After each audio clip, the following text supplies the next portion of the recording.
Sabe aquele momento que você vai resolver um problema sério em uma loja ou em uma instituição qualquer?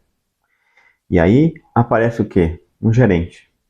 E aquele cara bate no peito, levanta a voz, te olha de cima a baixo e diz: Aqui quem manda sou eu.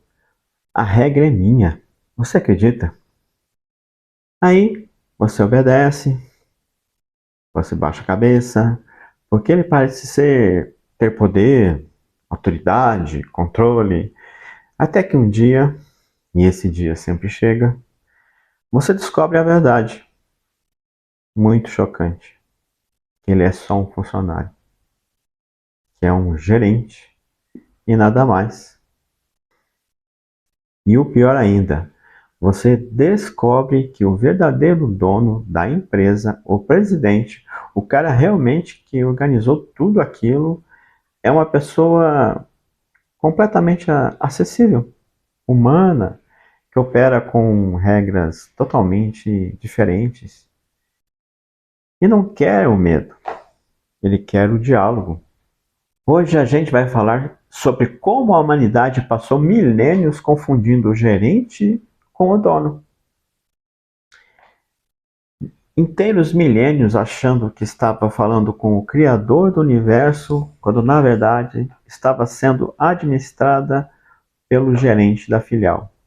E vai mudar sua vida, porque quando você entender isso, você vai sair do medo e entrar na liberdade. Vamos sair do senso comum por um momento.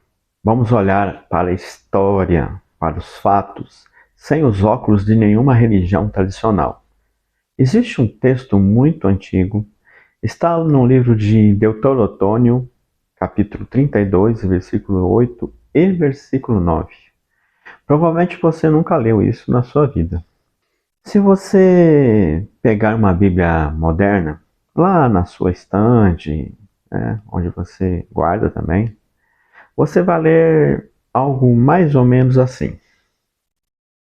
Quando o Altíssimo dividiu as nações segundo o número dos filhos de Israel. Parece normal. Parece que Deus dividiu as nações e pronto. Mas aí está o problema.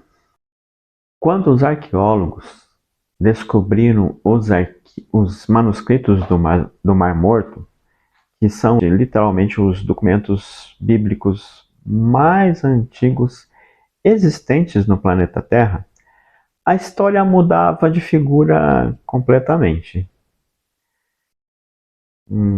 Porque lá, nesses manuscritos originais, o texto dizia outra coisa. Dizia que Elion, o Altíssimo, o Ser Supremo daquele tempo, dividiu as nações de acordo com os números dos filhos de Deus, não os filhos de Israel, os filhos de Deus. Ou seja, um conselho divino, divindades subordinadas. Bom, e aí entramos em outra seara, tipo Anunnaki, que eu vou falar em outra oportunidade, não agora. Quem explica isso em detalhes é o Adelmo Medeiros, um artigo chamado A Tradução Correta do Deuteronômio 32:8, onde ele mostra que os manuscritos mais antigos trazem filhos de Deus e não filhos de Israel. O biblista Michal Heisen, especialista em manuscritos antigos, mostra que a literatura original de Deuteronômio 32:8 fala em filhos de Deus, o que isso se encaixa numa ideia de um conselho divino, já conhecida da literatura ugarítica. Na área acadêmica brasileira, um artigo publicado pela PUC, Minas Gerais, intitulado Elion como hipótese de Ahura Mazda, uma leitura do Deuteronômio 32, 8 e 9, mostra como esse texto reflete uma teologia em transição, com Elion no topo e os demais deuses, ou filhos de Deus, recebendo as nações. E aqui vem o plot twist. A porção que coube à divindade, o Deus do Antigo Testamento, foi o povo de Israel. E agora pensa comigo. É o Elion, a fonte suprema, divide o planeta e essa divindade recebe uma nação para administrar. Como um gerente recebe uma filial. Isso explica muita coisa. Explica assim exatamente por que esse Deus do Antigo Testamento era um Deus de guerra. Era um Deus que mandava invadir cidades inteiras. Era um Deus que tinha ciúmes dos outros deuses, né? Porque ele fala nas Escrituras. É um Deus que exigia sacrifícios de sangue, rituais rígidos, obediência irrestrita, porque ele não era a fonte primordial. Cara, ele era um gerente local defendendo seu território. Ainda mais com unhas e dentes, com medo de perder esse poder. Agora imagine, um gerente não pensa como um criador. Um gerente pensa em controle, poder e domínio. E é exatamente nesse ponto que a humanidade foi induzida ao maior erro. Nós pegamos a imagem desse Deus tribal, rígido, limitador, cheio de regras, ciumento, punitivo, e colocamos a etiqueta de Criador do Universo, como se fosse a mesma coisa. Geração após geração, fomos ensinados a ter medo, a obedecer, a seguir regras, a rezar pedindo perdão, porque Deus te castiga, Deus tudo vê, Deus te punirá. Mas aí o jogo vira, né? Há 2000 anos atrás, encarna nesse planeta um mestre de altíssima frequência vibracional. Um cara que carrega a frequência da fonte suprema. Seu nome é Yahshua, o Cristo. E sabe o que é incrível? Ele não vem falar sobre o gerente.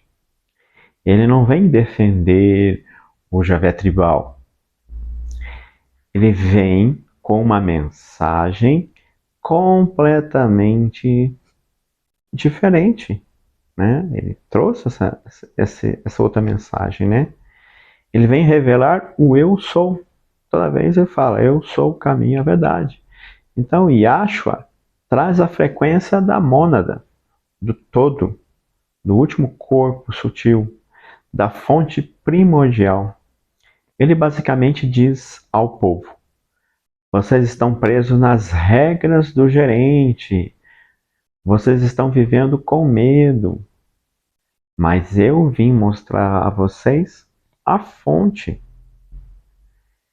E a fonte não tem um nome tribal, ou é fulano, ciclano. A fonte é pura consciência. A fonte é o eu sou.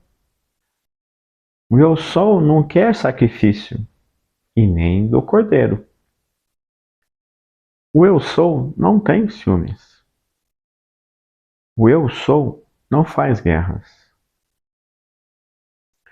O eu sou não te julga pelos teus erros. O eu sou é o amor incondicional. A pura consciência que habita dentro de cada um de nós, esperando para ser despertada. Yeshua veio nos ensinar a acessar o eu sou interno. E aí vem a pergunta, mas como fazer isso? Como? É fácil, esvaziando o nosso ego. É fácil, mas dá trabalho. Deixando morrer o nosso sistema operacional cheio de crenças limitantes, medo, culpa e controle. Porque quando você acessa o eu sou, você entende que você não é um funcionário da matriz. Você entende que você é uma centelha da fonte. Exatamente.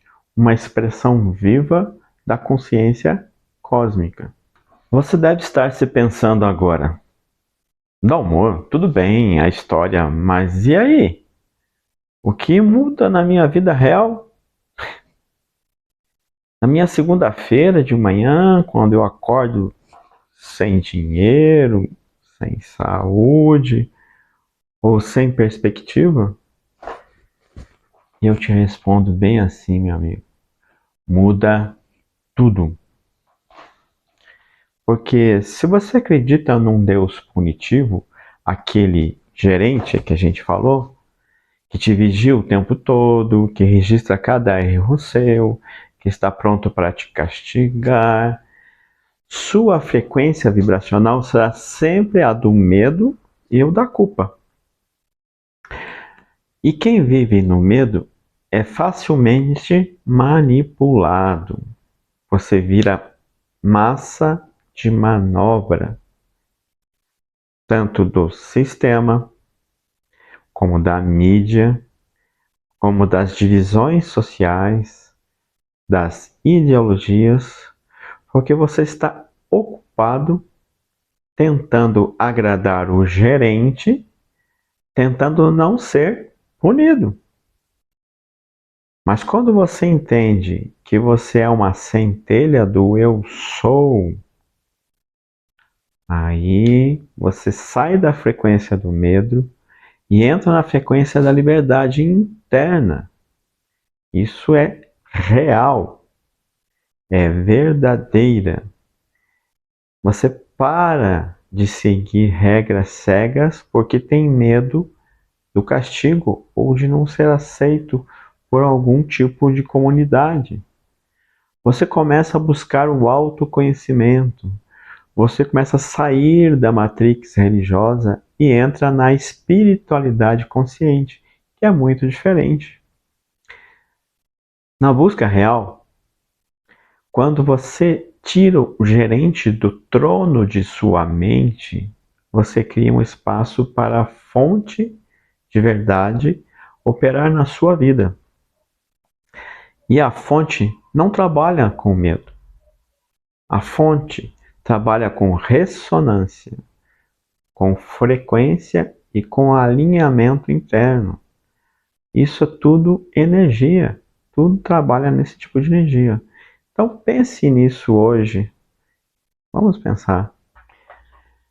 Esvazie do Deus que te ensinaram a temer, para que você possa finalmente conhecer o eu sou que você realmente é. Não é teoria, é vivo, é o agora. Com isso você vai entender. E se esse insight fez sentido para você, se te ajudou a expandir um pouco mais da sua consciência neste momento, se inscreve aqui no canal, crescer, né? Deixa o seu like para a gente poder compartilhar mais. Compartilhe com aquele amigo ou aquela amiga que precisa ouvir essa verdade hoje. Como eu sempre digo, eu não sou dono da verdade. Eu sou apenas um buscador dividindo o que ouço dos meus mentores e do meu trabalho interno. Porque nas minhas meditações sempre escuto esse processo. Um grande abraço a todos, fiquem na paz do eu sou e até a próxima. Muito obrigado.